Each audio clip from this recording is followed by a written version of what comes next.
Di 10K subscriber channel Novel Official, akan adakan giveaway untuk 3 orang pemenang. Jangan lupa untuk selalu komen dan like untuk setiap video. Selamat datang di channel Novel Official. Sebelum mendengarkan novel Perintah Kaisar Naga, jangan lupa like, share, and subscribe. Kalau tidak kuretakkan jantung kalian.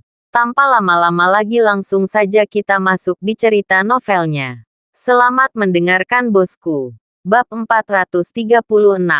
Kamu tidak bisa menjadi tuan. Melihat bahwa Lao Qiu tidak mempercayainya, Dev tidak repot-repot menjelaskan. Setelah menghitung jumlahnya, transfer uang itu kepada saya. Dan saya harus kembali tidur. Lao Qiu menyuruh seseorang mentransfer uang itu ke Dev. Tetapi ketika Dev hendak pergi, Lao Qiu menghentikan Dev dan berkata, "Adik kecil ini, aku ingin tahu apakah kamu bisa pergi ke paviliun Raja Obat. Tuan istana kami ingin bertemu denganmu." Setelah mendengar ini, Dev ragu-ragu sejenak. Lalu, mengangguk dan berkata, "Oke." Dev juga berpikir untuk bertemu dengan kepala Istana Paviliun Raja Obat. Jika dia bisa memiliki hubungan yang baik, dia mungkin bisa mendapatkan banyak sumber daya dari Paviliun Raja Obat. Dev meminta Xavier Wu untuk kembali sendiri, dan kemudian mengikuti Lao Qiu ke Paviliun Raja Obat. Di aula Paviliun Raja Obat, Solomon Sun tahu bahwa penyulingan pil peremajaan telah ditemukan. Dan dia sangat bersemangat jika dia bisa menarik orang seperti itu ke Paviliun Raja Obat. Atau jika dia bisa mengetahui metode pemurniannya. Itu akan menjadi hal yang hebat bagi Paviliun Raja Obat. Tetapi ketika Lao Qiu datang dengan Dev, alis Solomon Sun sedikit berkerut. Awalnya dia ingin bisa membuat pil obat seperti pil peremajaan. Tetapi dia juga seorang lelaki tua yang telah mahir dalam alkimia selama bertahun-tahun. Tetapi dia tidak melakukannya. Tidak ingin menjadi seorang pemuda di awal 20-an. Orang tuan istana. Seseorang membawanya. Lao Qiu berkata kepada Solomon Sun. Solomon Sun mengangguk, memandang Dev dan berkata, "Kamu benar-benar membuat pil peremajaan." Dengan keraguan di mata Solomon Sun, dia tidak begitu percaya pada Dev. Lagi pula, ada banyak orang yang ingin terdaftar di istana obat, dan ada beberapa pembohong di antara mereka. Jika kamu tidak percaya padaku, aku bisa pergi. Wajah Dev kusam. Dia berbalik dan pergi. Reaksi Dev membuat Solomon Sun sedikit bingung. Setelah beberapa saat tertegun, dia buru-buru berdiri untuk menghentikan Dev. Adik laki-laki, jangan tersinggung. Lelaki tua ini belum pernah melihat alkemis muda seperti itu sebelumnya. Jadi dia sedikit sembrono. Duduklah. Dev tidak benar-benar ingin pergi setelah Solomon Sun meminta maaf. Dia duduk. Solomon Sun melambai pada Lao Qiu pergi dan tuangkan teh. Setelah berbicara, dia memandang Dev dengan senyum di wajahnya dan berkata, "Saya tidak tahu apa nama adik laki-laki itu." "Dev," kata Dev ringan. Tetapi ketika Dev mengucapkan kata itu, Solomon Sun tercengang. Dan bahkan Qiu tua yang akan menuangkan teh berhenti dan menatap Dev dengan tidak percaya. "Mungkinkah adik laki-laki yang membunuh Dani Jiang?" Solomon Sun bertanya tidak percaya. "Itu aku." Dev tidak terkejut bahwa Solomon Sun tahu tentang ini. Sudah lama sejak Dani Jiang dibunuh. Akan sedikit aneh jika Paviliun Raja Obat masih tidak mendapatkan informasi apapun. Hahaha. Itu benar-benar pahlawan. Solomon Sun tertawa terbahak-bahak. Sudahkah kamu menerima semua bahan obat yang dijual Paviliun Raja Obat dan Brother Chen beberapa waktu lalu? Bertemanlah, adik kecil, Master Sun. Kamu mengirim seseorang untuk membawaku. Bukankah kamu hanya menjadi teman? Dev tersenyum ringan dan menatap langsung ke arah Solomon Sun. Solomon Sun tersenyum dan berkata, "Adik laki-laki, karena Anda menanyakan pertanyaan ini, izinkan saya mengatakan yang sebenarnya. Saya ingin resep pil adik laki-laki itu.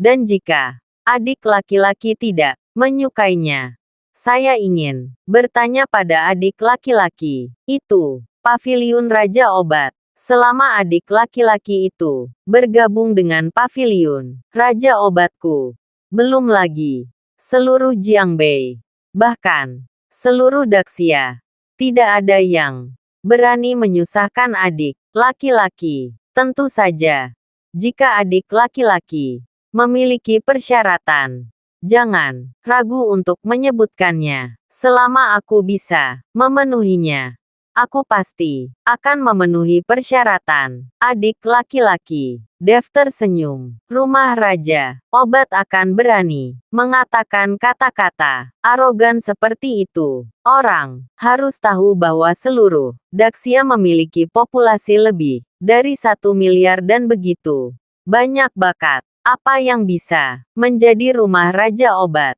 Namun, Dev tidak membantah, tetapi melihat ke belakang aula dengan matanya Tuan Istana Sun. Permintaan saya adalah mengikuti orang yang dapat membuat keputusan. Sudah, saya katakan. Saya khawatir Anda tidak bisa melakukannya. Bab 437.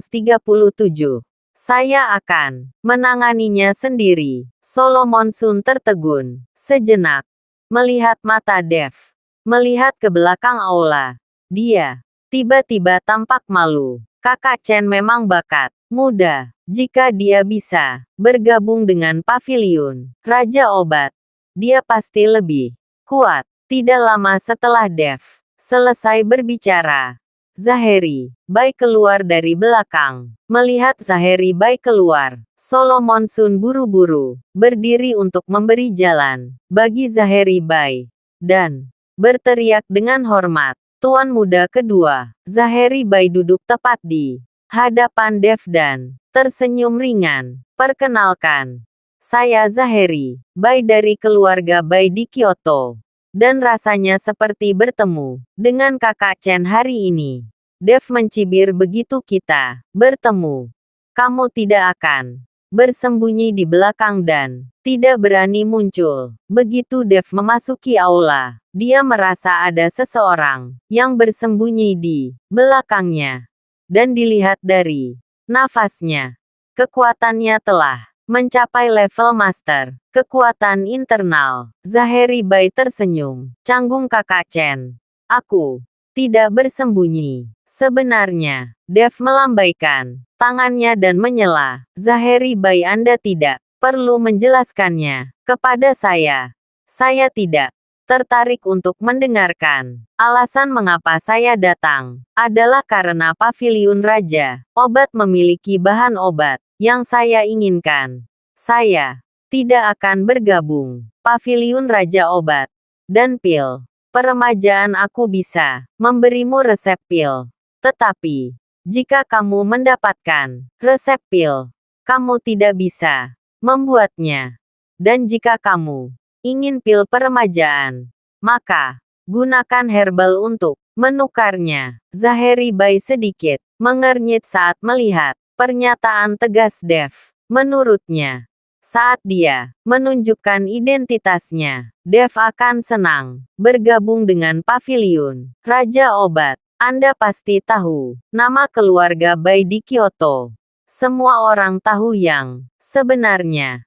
Tapi Dev tidak peduli sama sekali. Saudara Chen, saya tahu Anda telah menyebabkan beberapa masalah baru-baru. Ini, Anda membunuh Dani Jiang. Dia juga memiliki adik laki-laki, Drake Jiang di Kyoto. Meskipun kedua saudara lelaki itu tidak berhubungan baik, mereka adalah saudara. Kemudian, Drake Jiang pasti akan membalas dendam padamu. Ada juga lembah Suanyu. Saya sudah menanyakan bahwa 4 tetua lembah Suanyu telah pergi.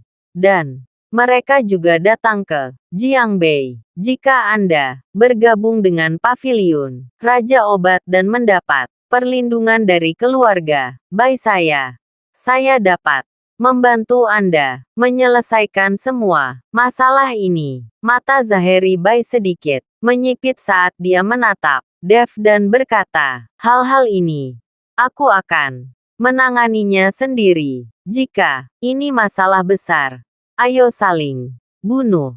Ayo saling bunuh. Nada suara Dev rendah, tetapi di telinga Zaheri Bai.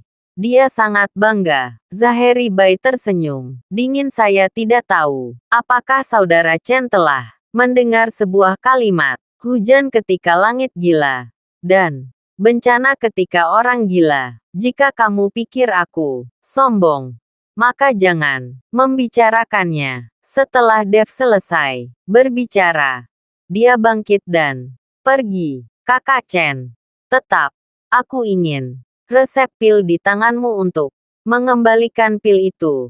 Dan kamu bisa meminta harganya. Zaheri Bai melihat bahwa Dev tidak mau bergabung dengan Paviliun Raja Obat. Jadi dia hanya bisa menerima hal terbaik berikutnya. Dan mendapatkan resep pil terlebih dahulu. Aku berkata, resep pil tidak berguna untukmu. Kamu tidak bisa memperbaikinya, kata Dev. Adik laki-laki. Ada banyak ahli alkimia di Paviliun Raja Obat dan tidak ada pil obat yang tidak dapat dimurnikan. Jika Anda berkata demikian, apakah Anda tidak memiliki pil obat sama sekali? Melihat Dev selalu meremehkan Paviliun Raja Obat, Solomon Sun berkata dengan ekspresi muram, karena kamu bersikeras pada resep pil, aku bisa memberikannya kepadamu dengan imbalan setengah dari bahan obat di rumah Raja Obat. Dev berkata dengan ringan. Ketika Zaheri Bai dan Solomon Sun mendengarnya, mereka tertegun sejenak. Dan kemudian Solomon Sun berkata dengan marah, apakah kamu tahu berapa banyak bahan obat yang saya miliki di Paviliun Raja Obat? Ini setengah jalan untuk membuka mulut. Itu seperti mulut singa. Zaheri Bai juga mengerutkan kening. Meskipun pil peremajaan Anda memiliki efek yang baik dan biaya rendah, tetapi hanya karena ini Anda memerlukan setengah dari bahan obat di Paviliun Raja Obat yang sedikit melebih-lebihkan diri Anda sendiri. Kan, bagaimana jika kamu menambahkan pil obat ini ke dalamnya? Seperti yang dikatakan Dev, dia mengeluarkan pil obat virus dari tangannya dan melemparkannya ke Zaheri Bai. Zaheri Bai mengulurkan tangan untuk mengambilnya. Ketika pil obat ada di tangan, aroma samar tercium ke lubang hidungnya. Bab 438. Setelah Solomon Sun melihat pil obat, pupil matanya mengecil, dan matanya menunjukkan kengerian ini. Ini adalah pil kultivasi. Dibandingkan dengan pil peremajaan, efeknya lebih kuat. Alasan utamanya adalah pil kultivasi dapat sangat meningkatkan kekuatan batin seniman bela diri, meningkatkan kultivasinya, dan memperbaiki luka gelap. Begitu suara Dev jatuh, Zaheri Bai dan Solomon Sun terkejut. Pil kultivasi ini adalah pil obat yang disempurnakan Dev untuk Fata dan Yansen. Dan Dev menyimpannya bersamanya. Kamu juga memurnikan pil obat ini. Zaheri Bai memandang Dev dan bertanya, jika kamu tidak percaya, maka kita tidak perlu mengobrol. Dev melambaikan tangannya, dan pil obat kembali langsung ke Dev.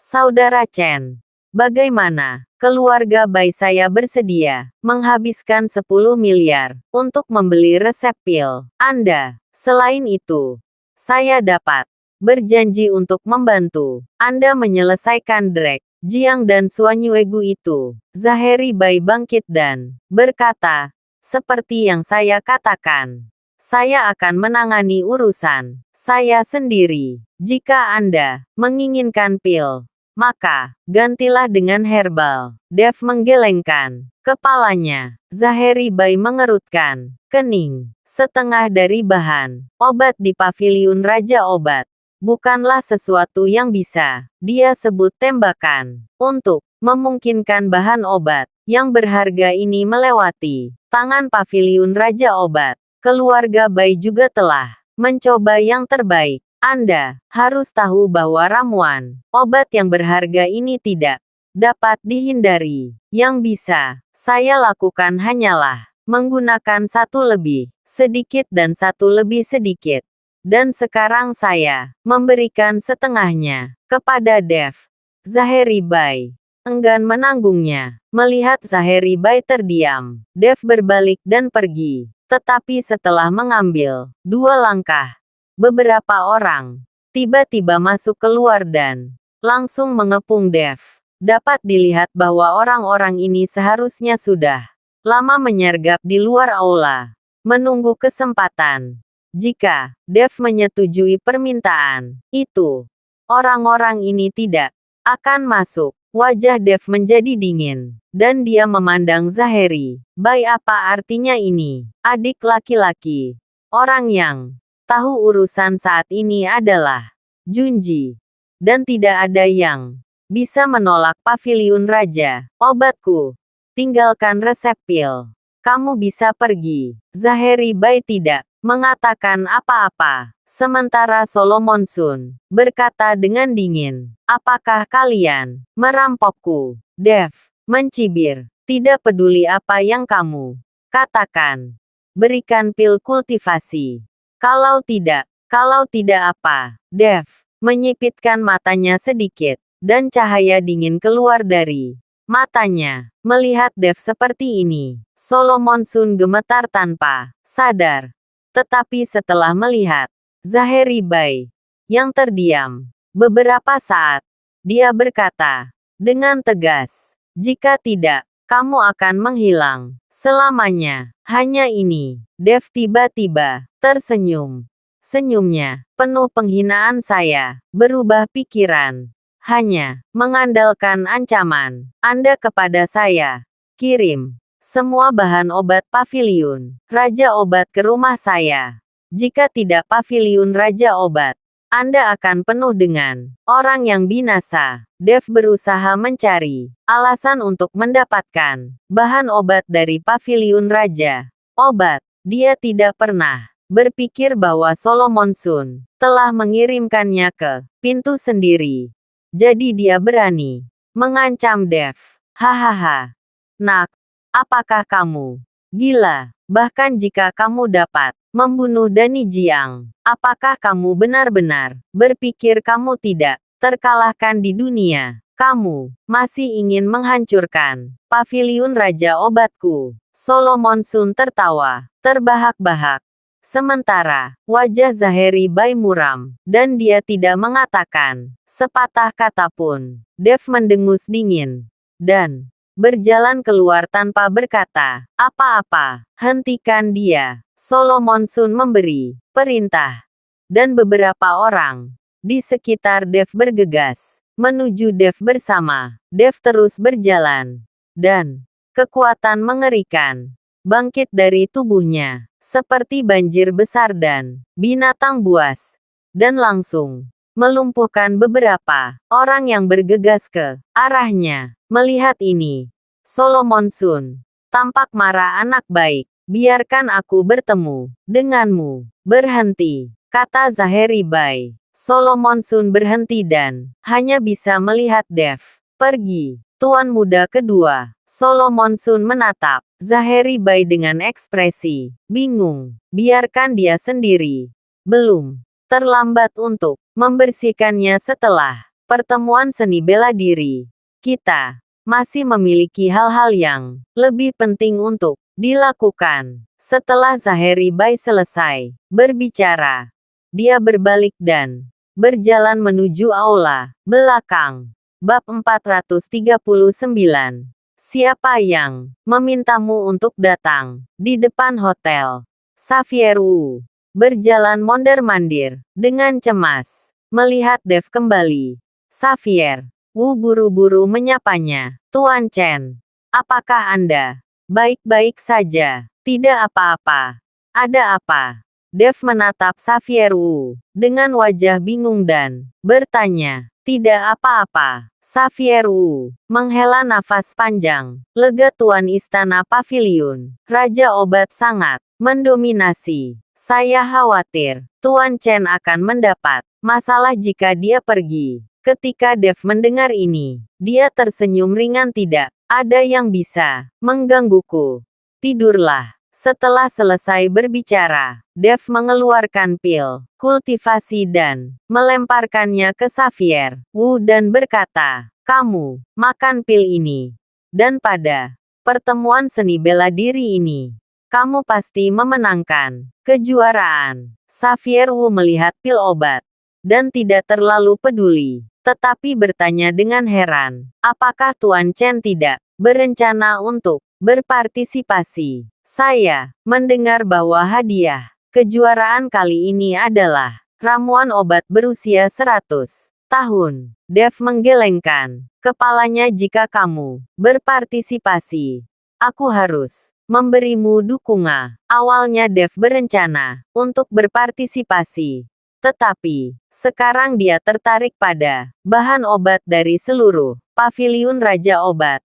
Bahan obat berusia 100 tahun. Jadi Dev tidak peduli. Kegembiraan melintas di wajah Xavier Wu. Terima kasih, Tuan Chen, atas dukungan Anda. Xavier Wu berpikir bahwa Dev melakukan ini untuk memberinya posisi juara. Tepat ketika Dev hendak kembali ke hotel, seseorang tiba-tiba berteriak dari belakang Dev.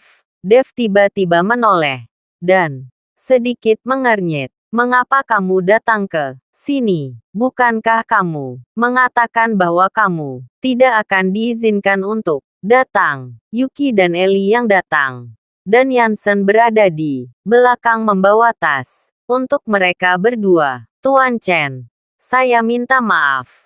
Nona Sudan yang lainnya meminta datang. Saya tidak bisa menghentikannya. Yansen berkata tanpa daya. Jangan salahkan dirimu sendiri, Yuki berkata. Menatap Dev dan berkata, kami terlalu bosan di ibu kota provinsi. Jadi apa salahnya datang ke sini untuk bermain selama beberapa hari? Seorang gadis menemani di belakangmu kan? Ketika Yuki mengatakan ini, Dev terdiam beberapa saat. Saya khawatir terlalu berbahaya bagi Anda untuk datang ke sini. Dan hotel di sini tidak bagus. Saya khawatir Anda bahkan tidak akan punya tempat untuk menginap. Jangan khawatir. Saya sudah menemukan hotel yang bagus. Meskipun keluarga kuno saya tidak sebagus sebelumnya, saya masih memiliki kemampuan untuk memesan hotel di kota praja di bawah ini. Ellie berkata. Dev tidak mengatakan apa-apa. Tetapi apa yang dikatakan Ellie benar. Dengan kemampuan keluarga Gu di ibu kota provinsi, sebenarnya tidak masalah untuk memesan hotel. Bagaimana mungkin orang tua Ellie juga menjadi pejabat di ibu kota provinsi? Setelah membantu Yuki dan Ellie menetap, Dev pergi untuk beristirahat. Awalnya, kedua gadis itu berencana untuk berbelanja di malam hari. Tetapi Dev menghentikan mereka pada malam hari.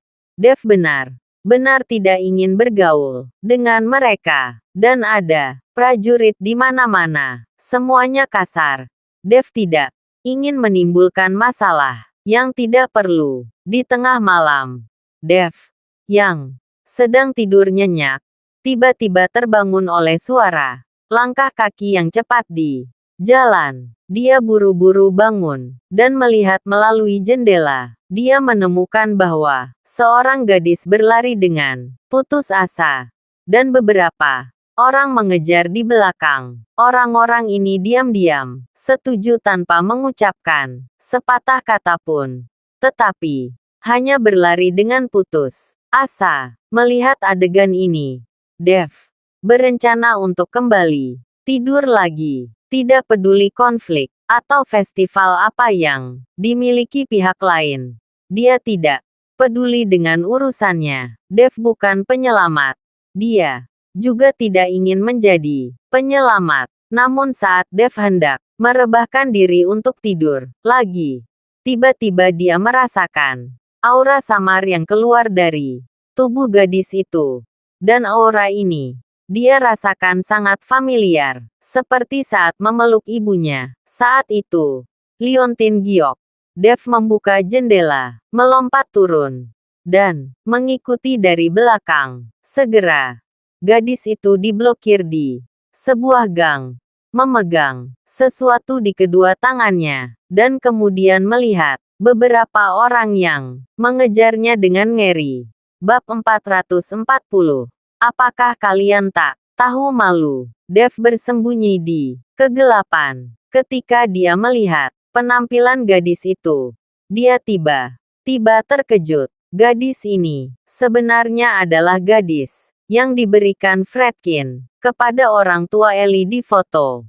Di antara beberapa orang yang mengejar gadis itu, Dev juga menemukan sosok yang dikenalnya, yaitu Zaheri Bai yang baru saja bertemu. Sasha Yin, beri aku barang-barangnya. Aku bisa menyelamatkan ayah dan anakmu.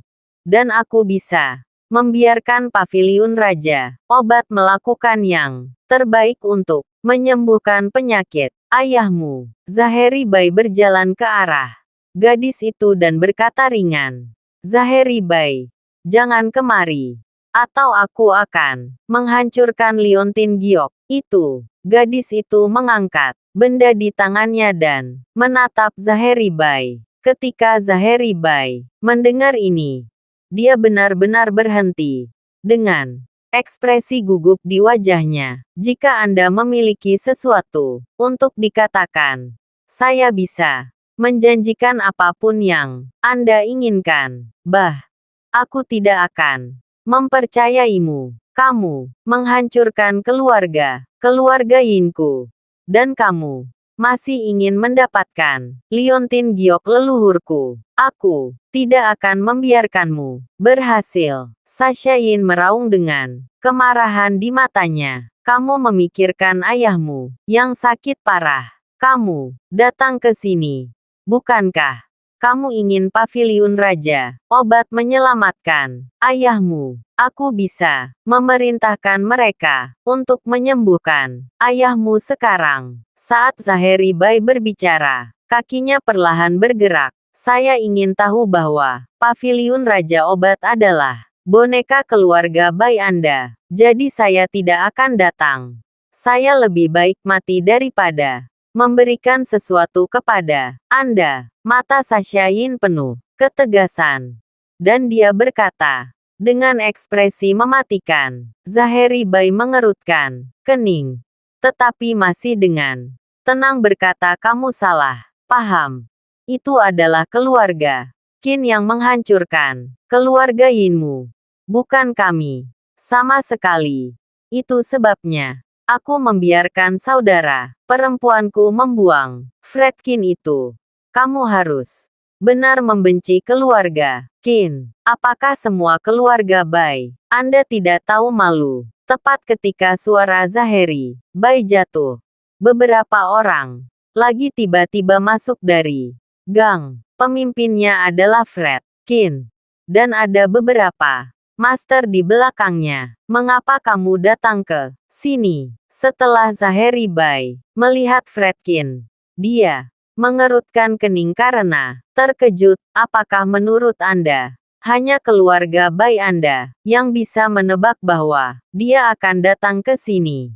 Fredkin tersenyum dingin. Fredkin, sebaiknya kamu pergi sekarang. Jangan lupa wilayah siapa yang ada di sini. Kamu harus tahu bahwa Paviliun Raja Obat adalah milik keluarga Baiku. Jika kamu ingin bersaing denganku di sini, apakah kamu memiliki kualifikasi? Zaheri Bai mengancam. Fredkin, apakah Anda mengancam saya? Saya tidak takut. Apakah menurut Anda, keluarga Qin saya tidak punya apa-apa di Jiangbei? Saat suara Fredkin jatuh, seorang pria paruh baya, dengan wajah persegi dan alis tebal dan mata besar, berjalan keluar. Dev menemukan bahwa penampilan pria paruh baya ini agak mirip dengan Dani Jiang. Drake Jiang, Zaheri Bai, tampak sedikit terkejut saat melihat orang itu datang. Dev, yang bersembunyi di kegelapan, menyadari bahwa orang ini adalah adik Dani Jiang. Drake Jiang. Tidak heran dia terlihat sedikit mirip dengannya. Tuan Qin. Drake Jiang berjalan menuju Fredkin dan berteriak dengan hormat. Fredkin memandang Zaheri Bai dengan wajah bangga. Sekarang Drake Jiang telah menjadi master keluarga Qin saya. Hahaha. Fredkin, apa yang kamu banggakan? Apakah kamu tidak tahu berita bahwa keluarga Jiang telah lama musnah? Hanya Drake Jiang, keluarga Baiku, bahkan tidak peduli. Zaheri Bai tertawa. Tentu saja aku tahu.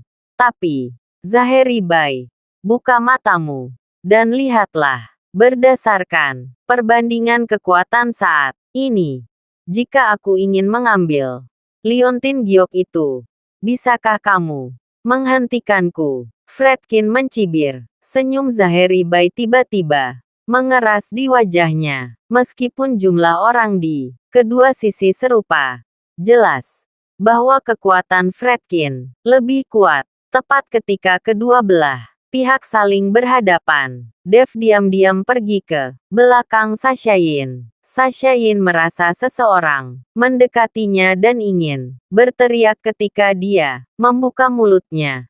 Tetapi, dia tidak berteriak. Jadi Dev menutup mulutnya, lalu melompati tembok tinggi dan menghilang. Terima kasih sudah mendengarkan cerita novel Perintah Kaisar Naga. Sampai jumpa di cerita selanjutnya.